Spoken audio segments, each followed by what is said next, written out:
time.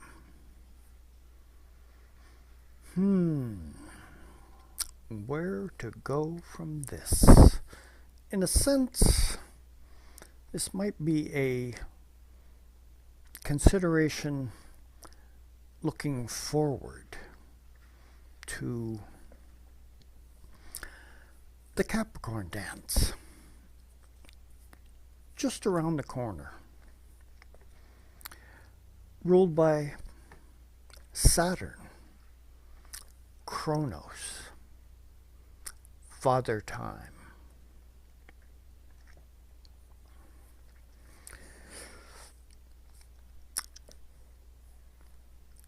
In the dream zone, early this morning, time put in an appearance.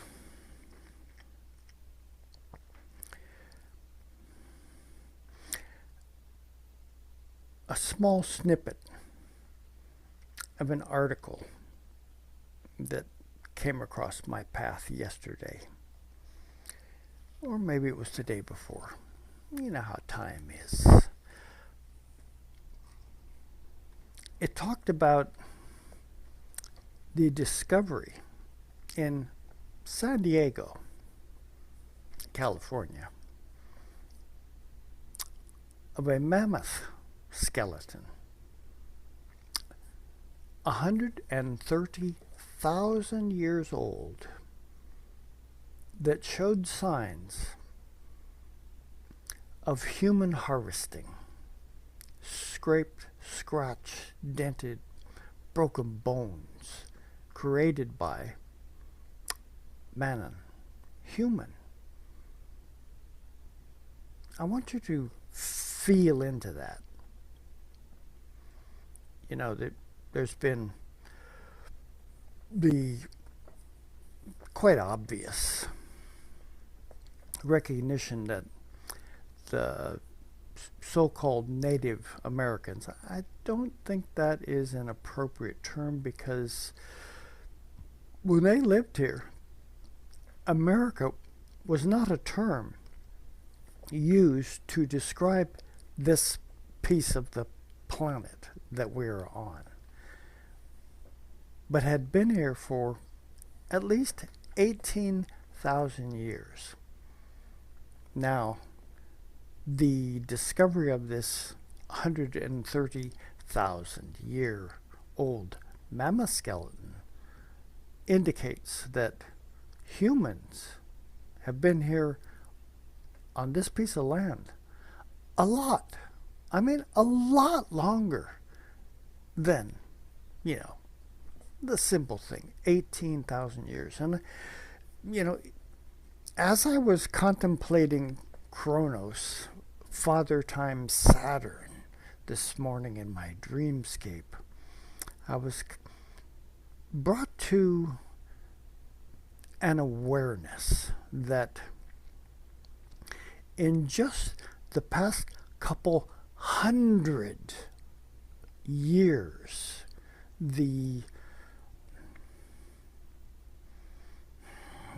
what shall we call it, the footprint of humanity on this planet has been so overtly destructive of the elements, the physical elements of the natural world. That's just a couple hundred years. Humanity, the human species, is probably in that 1.5 million year old trajectory that we know of, though there are indications of something a lot longer.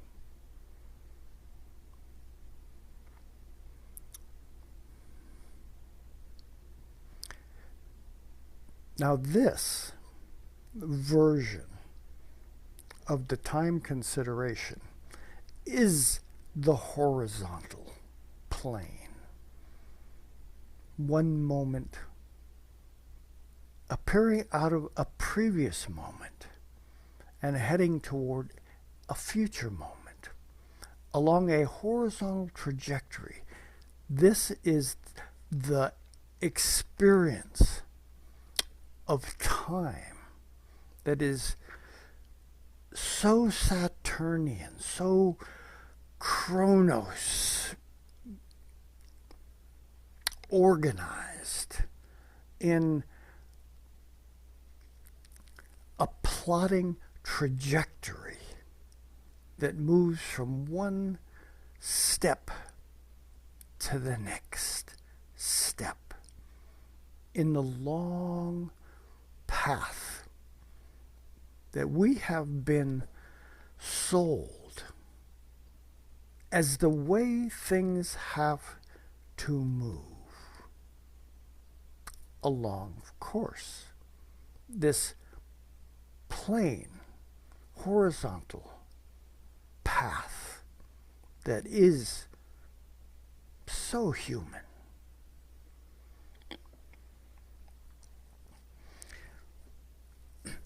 How is it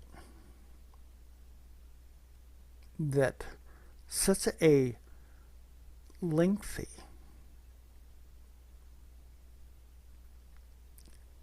time sequence of the human dance has been within just the past couple hundred years been able to foist such a level of destruction of this amazingly beautiful natural world that we came to inhabit when we have been here for so very long as a human species. Part of the question this brings up in my consciousness at the moment has to do with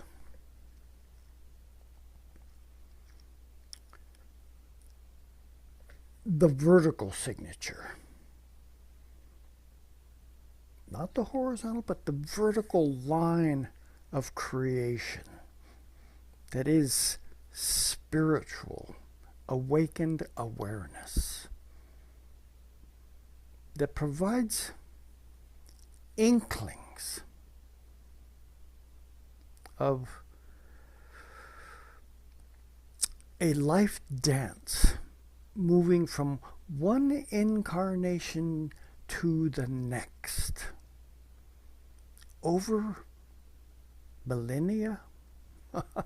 That doesn't even necessarily signify the span of history that we have repeatedly incarnated in and out of in this development of the human trajectory.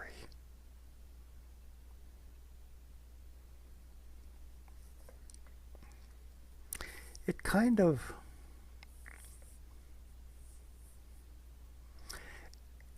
it's a cause to ponder where along this long trajectory did our conscious awareness of the connection that we have to the natural world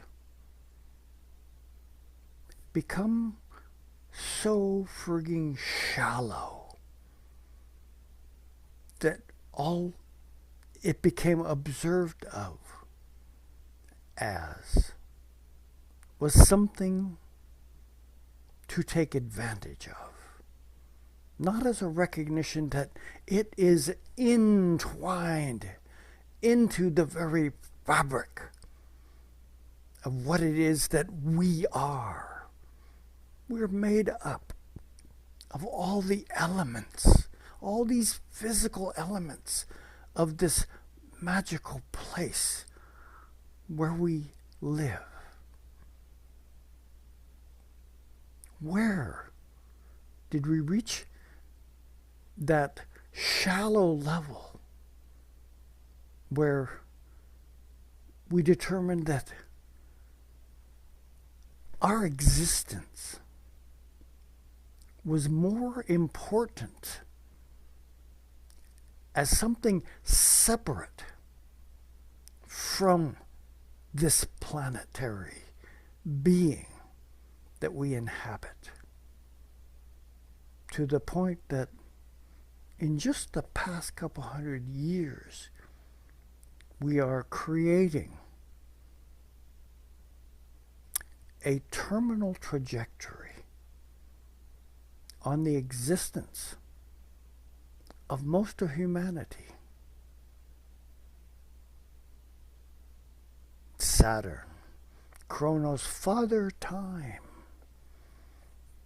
And the reason I bring that up prior to the winter solstice is that on Monday, tomorrow, Mars is going to shift from its dance with all its Sagittarian counterparts into Capricorn, where it's exalted, which means it can take a deeper inhalation of the experience of, what Capricorn stands for, the beginning, if you will, of a path that, from a Capricorn perspective, is the climb up the mountain in awareness and in the potential of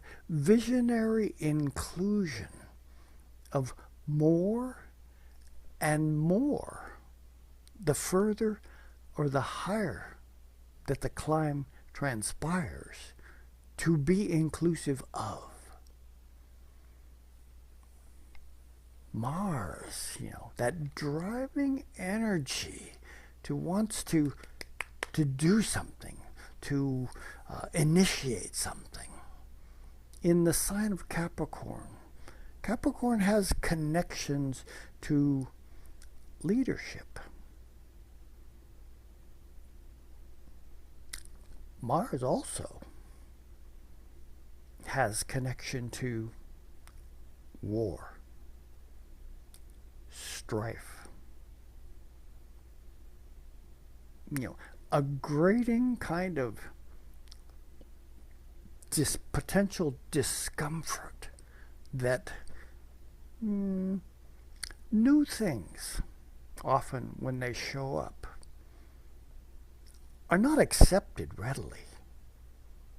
They have to be tested to see, what their metal is made out of.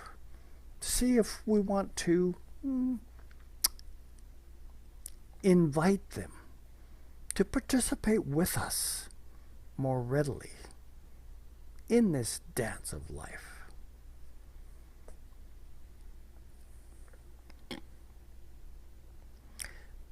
The war process is only one option of how we might engage with one another. Mars, as the ruler of Aries, also has the responsibility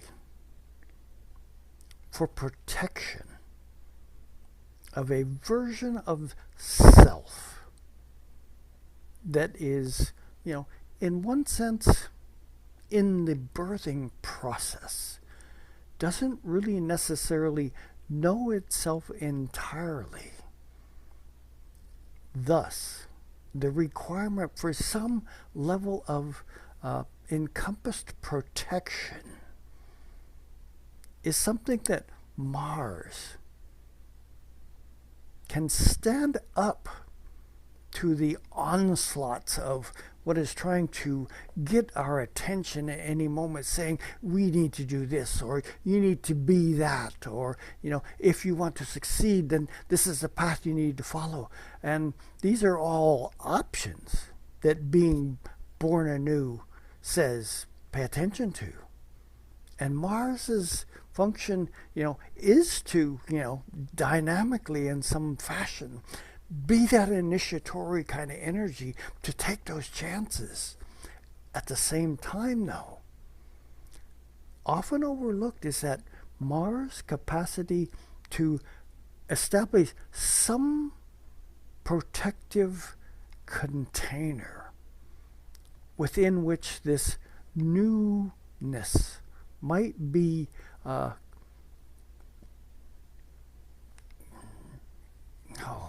going to say hugged into awakening.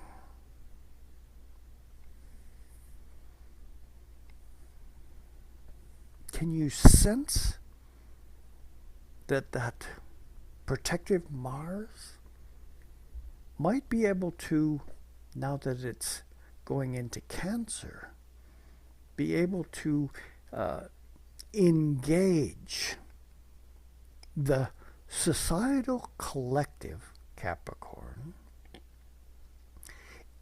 in an organizational sense that is as inclusive as possible.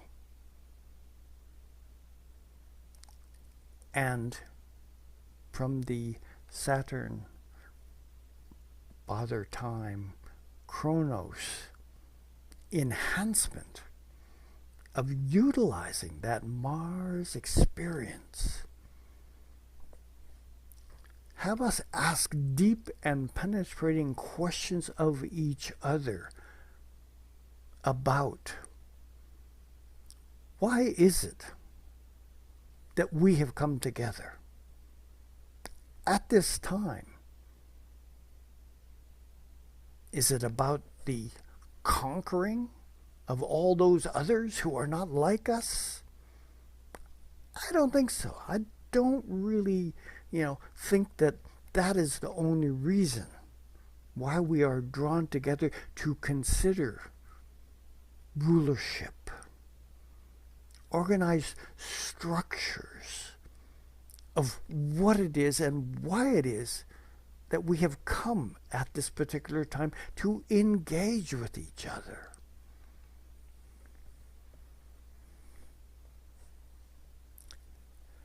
So this week, as we get to the winter solstice, 21st of December, when the sun, what is the sun? I would call it the core of the solar system. There is a regality of what the sun represents as a focal point. And within that focalization, the vitality of personal expression is always, always, always something to be focused upon. As the sun goes through the different signs of the zodiac, which is actually us, planet Earth, rotating around that core central light, the sun, and its backdrop of what is that that's behind the sun that's trying to come through and enliven an aspect of what it is that we are being asked to tune into. Currently, Sagittarius is back there behind where the sun is. And we're being asked to make sure that we don't think small. We don't try to contain or curtail our curiosity to such a point that we miss out on the next level of awakening that is trying to get our attention. That's what's up right now. Well, we've got the sun, yeah, right there in Sagittarius, and Venus, that planet that says that we need each other. There's an aspect of integration that is the reason why we come together to experience and explore this adventure of what we each bring into the level of awareness to, to grow the capacities of what it is that we need to awaken ourselves to within each other, as aspects of each other, as part of this natural life dance that we've been invited to participate in. Mercury was just recently moved into Sagittarius. Our thoughts, our communication, our curiosity, do you sense that in some fashion you might be trying to contain or curtail what it is that you're wondering about? Wonder. That is a good term. And I think that in the Sagittarius wonder dance, wonder, if you will, what else there is that you do not know yet. And are you willing, if you will, to take a chance and discover an aspect of your being that has been awaiting your awakening for a very long time?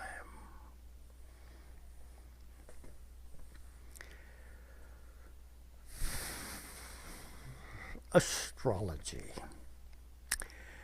Oftentimes, I've heard the comment, Uranus, the planet of astrology, and I'm not buying that. Astrology it's an art. It's a tool. The requirement of all the planets, all the signs, all the houses, that is astrology. The experience of being able to tune in, if you will, to which and who in this complete planetary dance are attempts being made to awaken us. Uranus, Prometheus, also the Great Awakener. So in some sense, I can see an affinity that Uranus would have to astrology in its attempt to, in what fashion might it utilize to wake us up? Uranus, sometimes referred to as the great disruptor. It shakes things up. It is not always predictable. It is the unpredictable. It's that out of the box kind of energy that says, are you comfortable with where you are? Are you too comfortable with your station in life? And Uranus will come along and say, well, I just might throw a kink into those works, rattle your cage, if you will, in such fashion that it might provide you the opportunity to wake up and see that there's something else going on that you are being invited to participate in. Uranus has recently retrograded back into the sign of Taurus.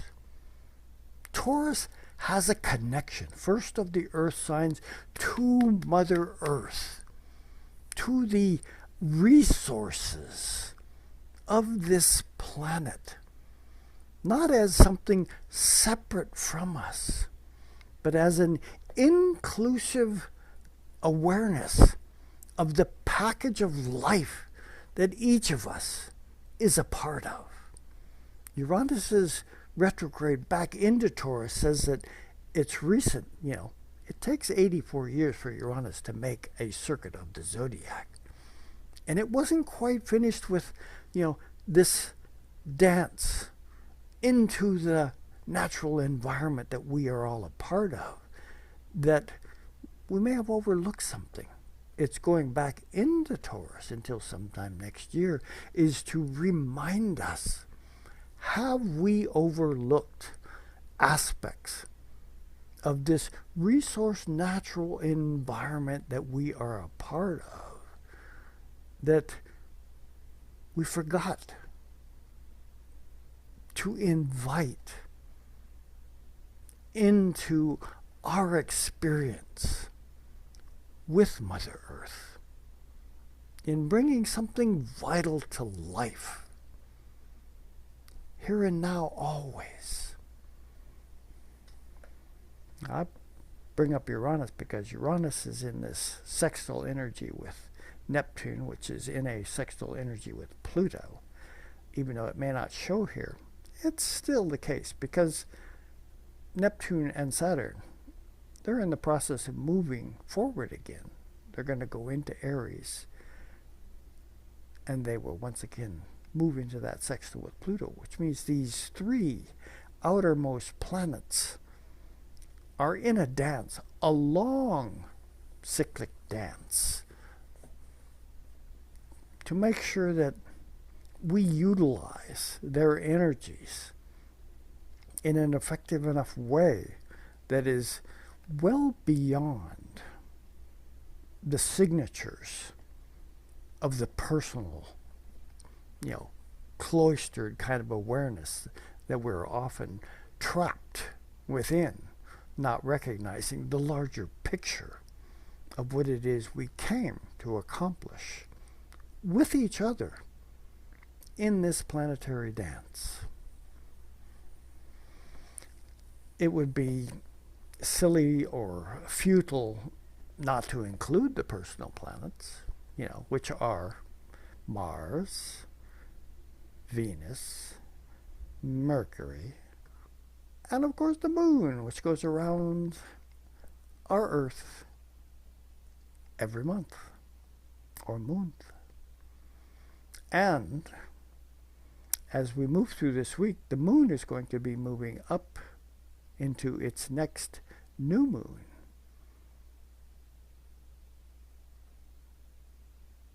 Just prior to the winter solstice. But before we get there, there's some potential tension in the air that this week brings. See this sun here? It's almost 25 degrees. Saturn down here in square to that sun. Kronos, Father Time, and Saturn is basically forming a square this week.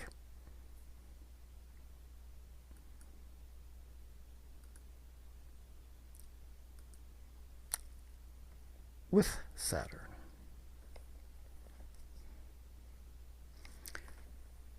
Picture, if you will,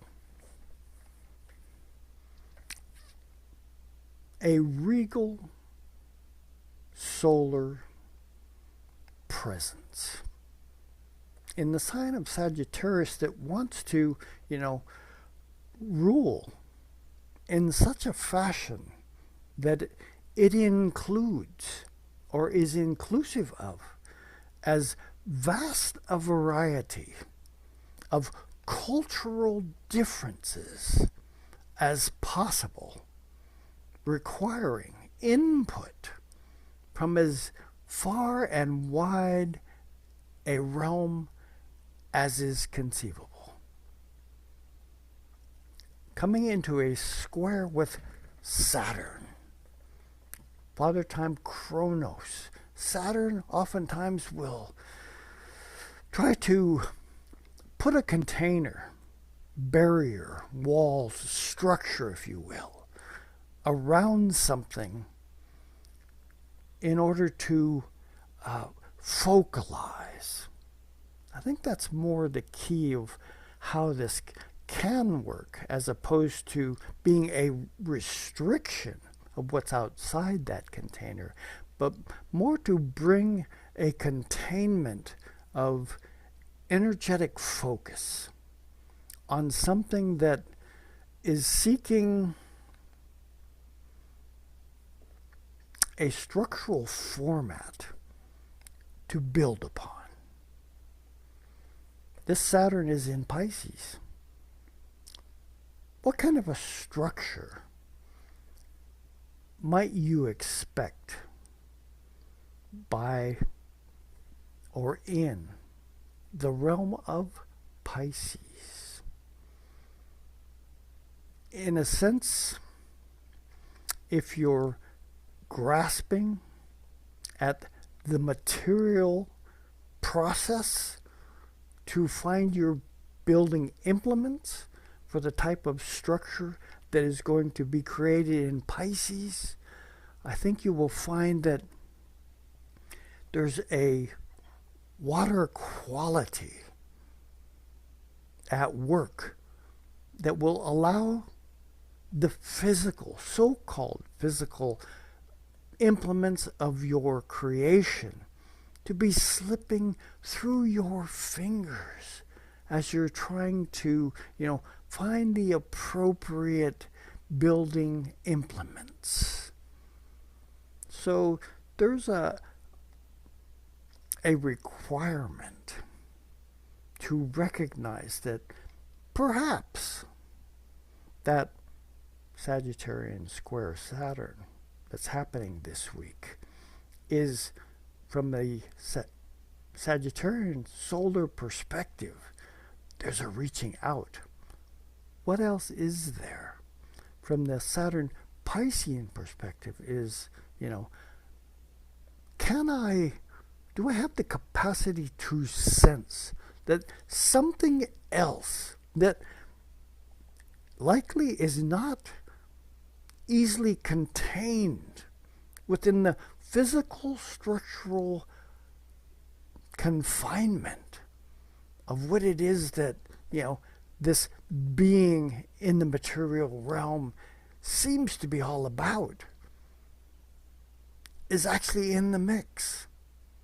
And that what is being attempted here, it is a square aspect between this Sun and Saturn that's taking place.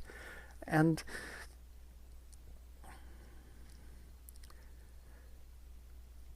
the ease of being able to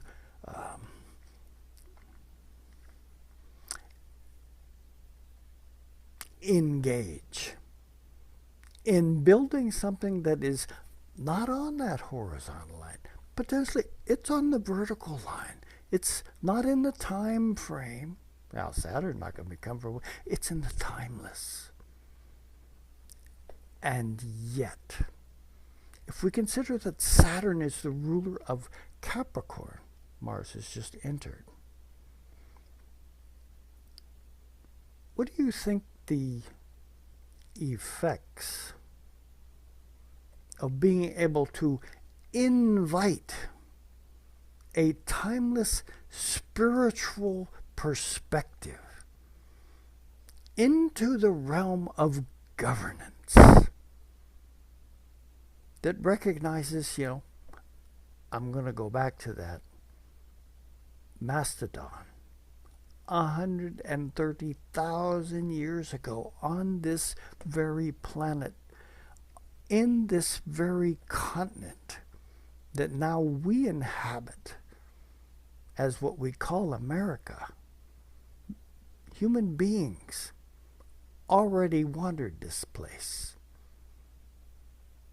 And wander is a good term because what was holding them back? And then you fast forward 130,000 years to, this past couple hundred years.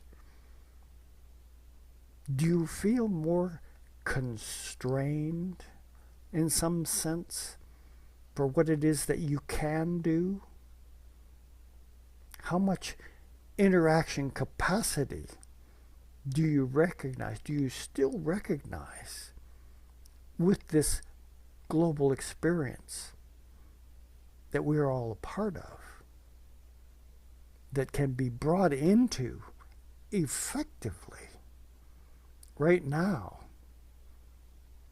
an expansive level of awareness in what it means to govern, not for the few, but for all, for the least of you that needs to be embraced, hugged, if you will, in this experience of why it is we are here together.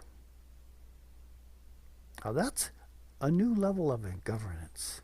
Actually, it's a very old level of governance that had been around for hundreds of thousands of years. That's recognized that if one aspect of your cultural community gathering is out of place, it infects the entire community.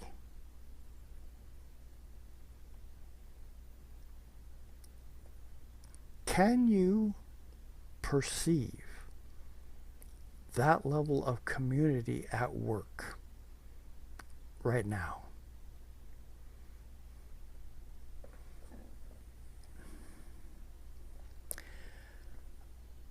To add just a wee bit more into this week's dance, this even as I say it, this week's dance, I already got something that tickles the 130,000 year footprint of humanity here on the North American continent, and the 1.5-million-year-old recognition that we as human beings have been around for a very long time. Here we are, Friday, getting ready for the weekend. Oh, there are just so many things. And at this time of year, we're down to the, the last minute of that experiential exchange preparation that, a lot of people, not the majority, mind you, of people on Earth are tuned into Christmas. That art of giving, and I have to wonder sometimes, is it really seen as an art, or is it seen more as an obligation? There's a big difference there. The machine of consumerism,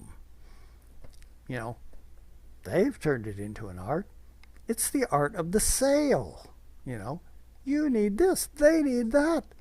Why don't you get it for them? Whereas gifting is the giving aspect. Not the getting aspect, but the giving aspect of something of yourself. Is it available at the stores? Maybe. But you gotta feel it. You need to sense very, very profoundly. Is my level of connection, that is what gifting is all about, of such a nature that something from the heart is tuned into as the creation of the gifting process is brought home not on the horizontal level, but on the vertical level. Is spirit vibrantly alive in this exchange of energy, which is exactly what it is that is being invited at this season. On this day, Friday, the 19th, the moon, you can kind of see, it's basically 5 degrees away, which means that on this very same day, which will actually be around 6 o'clock in the evening here on the west coast of the United States, will be a new moon at 28 degrees of Sagittarius.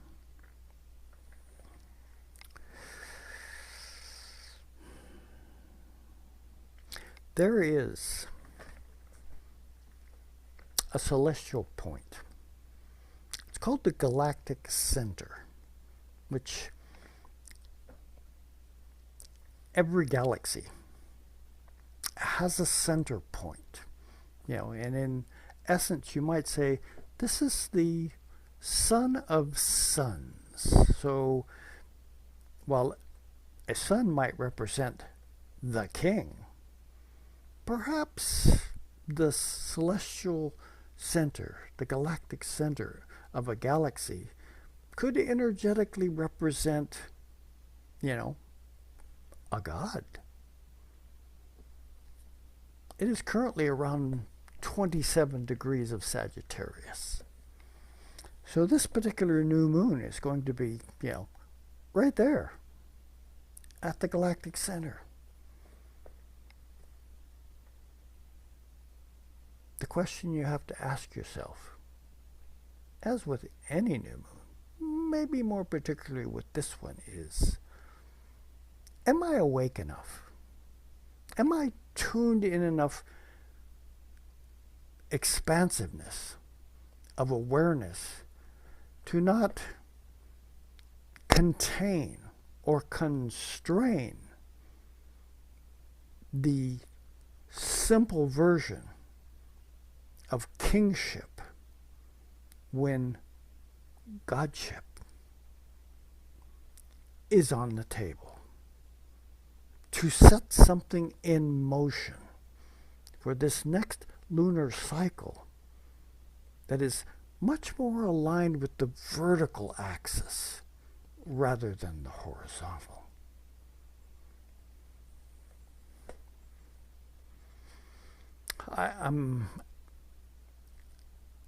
I'm really tuned into a different version of time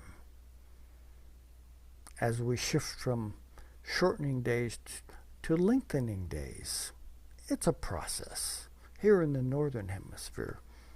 While in the southern hemisphere, we're shifting from longer days to shorter days. Just measures of time. That's all it is. I will get more into the Capricorn aspect next week. I will be traveling this next weekend, so it might not be till Monday that I'm able to actually sit down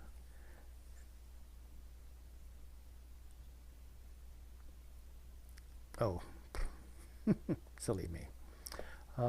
If we go, before I disappear out of this, one more day, Saturday, the sun here at 29 degrees of Sagittarius is in the process of squaring Neptune. Neptune has a very strong affinity to, you guessed it, the sign of Pisces. That unlimited frontier of creative imagination. And so, even though this is a square where, you could possibly say that the king's idea, sun,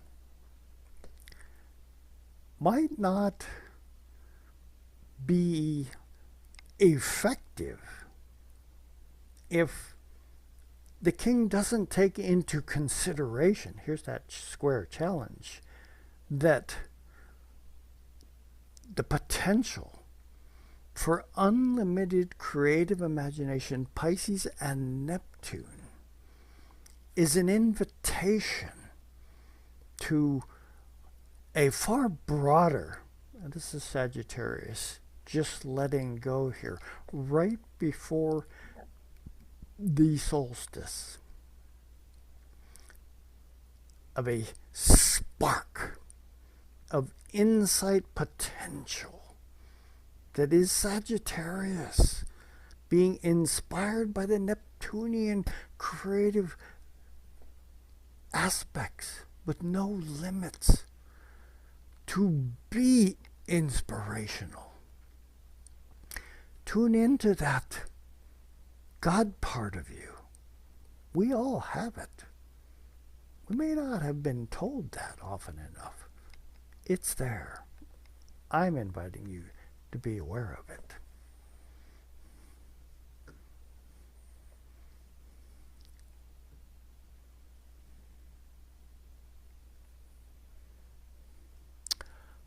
And on Sunday, the sun moves into Capricorn, the winter solstice. Kind of see there, 8 o'clock in the morning here on the West Coast, 0 degrees, 2 minutes. The king has arrived in the realm of collective governance, holding hands with an exalted Mars,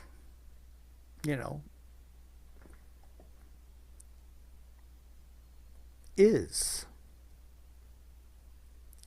the regality aspect of society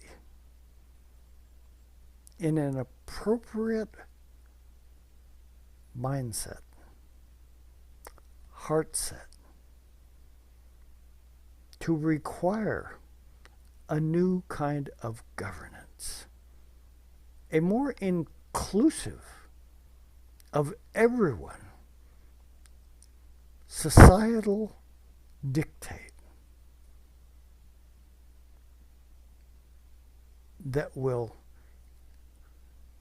in some level, equalize across the board our participation as vital parts of this life dance that we came to do together.